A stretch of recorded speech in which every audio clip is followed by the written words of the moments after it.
ৰাজু শ্ৰেষ্ঠ, শশাংক শ্ৰেষ্ঠ, ৰঞ্জিত শ্ৰেষ্ঠ কেৱল মাত্ৰ বিধায়ক বিশ্বজিৎ ফুকনৰ ঘনিষ্ঠ হোৱাৰ কাৰণে আচলতে BNSৰ কেৱল মাত্ৰ 4টা তেওঁলোকৰ পৰা ধাৰা সন্নিৱিষ্ট কৰিয়ে তেখেতলোকে দায়ী হাৰিব খুজিছে। আইনজ্ঞসকলৰ লগত কথা পাতিছোঁ, অধিবক্তাসকলৰ লগত কথা পাতিছোঁ। তেখেতলোকে কৈছে যে পুলিচে তেখেতলোকৰ ওপৰত যিবোৰ গোচৰ আচলতে তেওঁলোকৰ ধাৰা যিসমূহ আচলতে তেওঁলোকৰ ওপৰত লগাইছে, খুব কম দিনৰ ভিতৰতে আচলতে তেওঁলোকে এই গোচৰসমূহৰ পৰা বা ধাৰাসমূহৰ পৰা তেওঁলোকে আচলতে পৰিত্ৰাণ পাব আৰু জেলৰ পৰা অতি সোনকালে ওলাই আহিব। গোলাঘাটৰ গেলাবিলত যি নাৰকীয় ঘটনা সংঘটিত হৈছিলে আৰু এই গোটেই ঘটনাৰ যি মূল দুজন আচলতে অভিযুক্ত আছিলে শশাংক শ্ৰেষ্ঠ আৰু ৰঞ্জিত শ্ৰেষ্ঠ, ইতিমধ্যে আৰক্ষীয়ে গ্ৰেপ্তাৰ কৰিবলৈ সক্ষম হৈছে। কিন্তু আমি দেখিছোঁ যে যোৱাকালি নিশা তেখেতলোকক গোলাঘাট আৰক্ষী থানাত আচলতে ৰাজআতিথ্য প্ৰদান কৰা হৈছে। আমি দেখিছোঁ যে তেখেতলোকক অপৰাধীৰ দৰে ব্যৱহাৰ নকৰি তেখেতলোকক চীনামাটিৰ কাপত আচলতে চাহ প্ৰদান কৰা হৈছে, বেকাৰীৰ পৰা তেওঁলোকক বিস্কুট নি খুওৱা হৈছে। গতিকে গোলাঘাট আৰক্ষী প্ৰশাসন যে সৰুপথাৰ সমষ্টিৰ বিধায়ক বিশ্বজিৎ ফুকন ডাঙৰীয়াৰ প্ৰভাৱত প্ৰভাৱিত হৈ আছে, এয়া খুব স্পষ্ট ভাষাৰে আচলতে প্ৰতিফলিত হৈছে। আমি এইখিনিতে এটা খুব গুৰুত্বপূৰ্ণ কথা কৈ ল'ব খুজিছোঁ। আপোনালোকে শুনি আচৰিত হ'ব যে গোলাঘাট থানাৰ গোচৰ নং 41/25 ইয়াতে BNSৰ 4টাকৈ আচলতে ধাৰা সন্নিৱিষ্ট কৰিছে।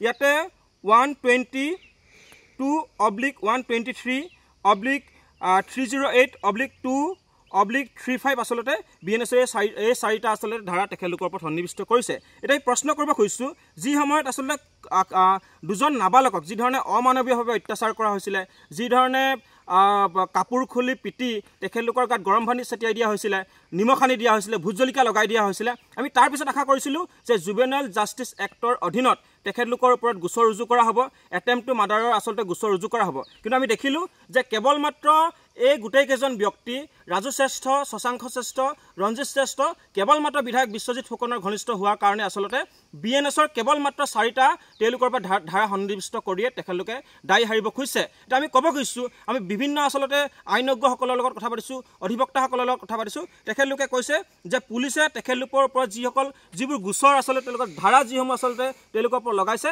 খুব কম দিনৰ ভিতৰতে আচলতে তেওঁলোকে এই গোচৰসমূহৰ পৰা বা ধাৰাসমূহৰ পৰা তেওঁলোকে আচলতে পৰিত্ৰাণ পাব আৰু জেলৰ পৰা অতি সোনকালে ওলাই আহিব। গতিকে আমি আৰক্ষী প্ৰশাসনক খুব স্পষ্ট ভাষাৰে দাবী জনাইছোঁ। আমি কৃষক মুক্তি সংগ্ৰাম সমিতি আৰু ছাত্ৰ মুক্তি সংগ্ৰাম সমিতিয়ে দাবী জনাইছোঁ যে কেনেকৈ আচলতে দুজন নাবালকক অত্যাচাৰ কৰাৰ পিছতো জুভেনাইল জাষ্টিছ এক্ট অথবা এটেম্প টু মাৰ্ডাৰক কিয় তেওঁলোকে আচলতে গোচৰ তেওঁলোকৰ ওপৰত পঞ্জীয়ন কৰাৰ পৰা নাই?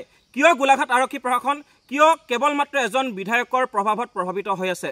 কিয় তেখেতলোকে এই অপৰাধীসকলক নিৰাপত্তা প্ৰদান কৰি আছে? গতিকে আমি মাননীয় মুখ্যমন্ত্ৰী ডক্টৰ হিমন্ত বিশ্ব শৰ্মা ডাঙৰীয়াক প্ৰশ্ন কৰিব খুজিছোঁ যে যি দুজন নাবালকৰ ওপৰত অমানৱীয়ভাৱে অতি নৃশংসভাৱে নাৰকীয়ভাৱে যি ধৰণৰ অত্যাচাৰ চলোৱা হৈছিলে, কিয় তেওঁলোকৰ ওপৰত আচলতে জুভেনাইল জাষ্টিছ এক্টৰ অধীনত তেওঁলোকৰ ওপৰত ধাৰা সন্নিৱিষ্ট কৰা নহ'ব?